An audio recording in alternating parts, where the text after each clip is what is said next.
নমস্কার, অ্যাস্ট্রো রাজু চ্যানেলে আপনাদেরকে স্বাগত। আপনাদের সাথে আমি রাজু। আলোচনা করব 1 জানুয়ারি থেকে 7 জানুয়ারি 2024 এই সপ্তাহটি মেষ রাশির ওপর কী ধরনের প্রভাব আসতে পারে। এই সপ্তাহে চন্দ্রমাকে গোচরে সিংহ রাশি, কন্যা রাশি ও তুলা রাশিতে ভ্রমণ করতে দেখা যাবে। সপ্তাহের শুরুতেই চন্দ্রমাকে গোচরে আপনাদের রাশির পঞ্চম ভাবে অর্থাৎ সিংহ রাশিতে অবস্থান করতে দেখা যাচ্ছে। চন্দ্রমাকে সিংহ রাশিতে গোচরে মঙ্গলবার রাত্রির 6টা 28 মিনিটের আগে পর্যন্ত অবস্থান করতে দেখা যাবে। সুতরাং সপ্তাহের শুরুতেই ভাগ্যের একটা সহায়তা আপনাদের রাশির ওপর আসতে দেখা যাচ্ছে।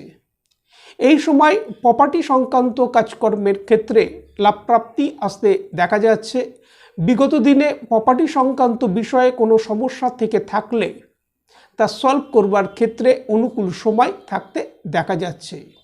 তবে মানসিক চিন্তা এই সময় কিছুটা বৃদ্ধি পেতে দেখা যেতে পারে। সাথে সাথে খরচের পরিমাণ কিছুটা বৃদ্ধি পেতে এই সময় দেখা যাচ্ছে। কর্মক্ষেত্রে ফোকাস বৃদ্ধি করে চলা উচিত এই সময়।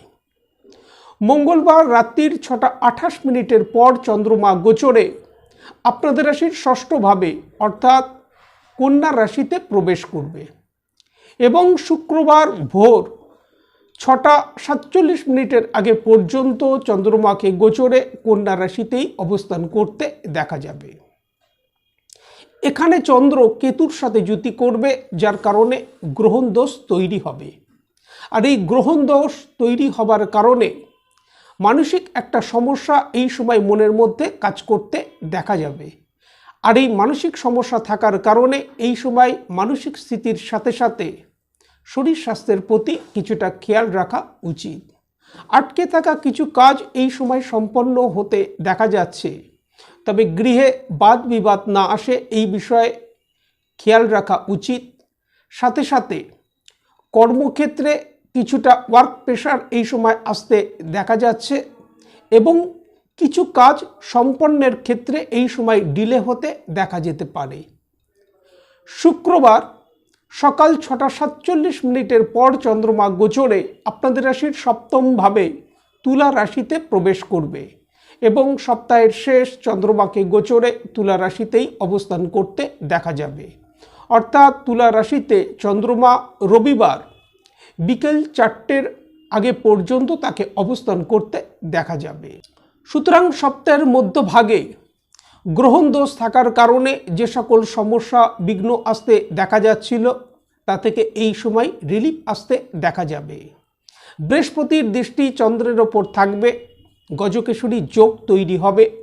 কর্মক্ষেত্র, ব্যবসা বাণিজ্যের ক্ষেত্রে এই সময় অগ্রগতি আসতে দেখা যাচ্ছে। আর্থিক দিক থেকে লাভপ্রাপ্তি আসতে দেখা যাচ্ছে। যাদের বিবাহের বিষয়ে কোনো কথাবার্তা চলছে এই সময় সলভ হতে দেখা যেতে পারে। প্রেম, প্রণয় ও দাম্পত্য জীবনের ক্ষেত্রে এই সপ্তাহে একটা স্বাভাবিক রেজাল্ট আসতে দেখা যাচ্ছে। তবে সপ্তাহের মধ্যভাগে চন্দ্রমা রাহু কেতুর অ্যাক্সেসের মধ্যে থাকবে। সুতরাং সপ্তাহের মধ্যভাগে কিছুটা সতর্কতা অবলম্বন করা উচিত। বিদ্যার্থীদের বিদ্যাক্ষেত্রে এই সময় ফোকাস বৃদ্ধি করে চলা উচিত। এই সময় নিত্য যদি হনুমান চালিসা পাঠ করা যায় তা থেকে যথেষ্ট লাভপ্রাপ্তির সম্ভাবনা। আজ এই পর্যন্ত। নমস্কার।